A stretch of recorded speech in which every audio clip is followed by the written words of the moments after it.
For the first time in about 60 years, municipal shelters in Connecticut now have to follow a list of new regulations that will make puppies like Laika here a lot more comfortable. Do you hear that one? James Bias with the Connecticut Humane Society had a front row seat when lawmakers drafted these bills.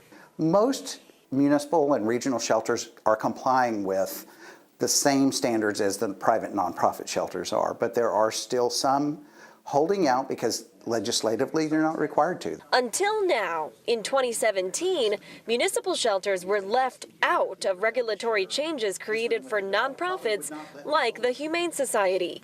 Now, municipal shelters have their own set of rules. Specifically temperature, we now have to have municipal shelters that have a temperature range between 55 and 80. I know, come here. Before, they could keep the temps up to 90 degrees. The new law also requires incompatible and sick animals to be separated from each other. It may seem like common sense, but in some cases, shelters weren't doing that.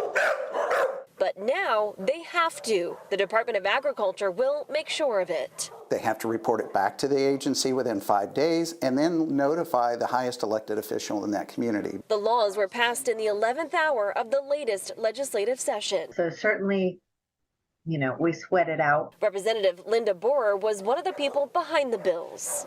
If there's a violation now, there's accountability and there's transparency.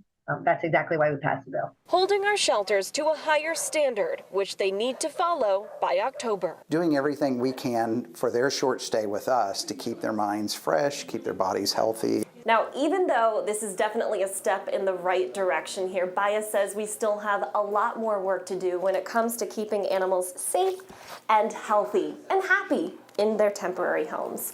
We are in Newington. Julia LeBlanc, Fox 61, Connecticut's news station.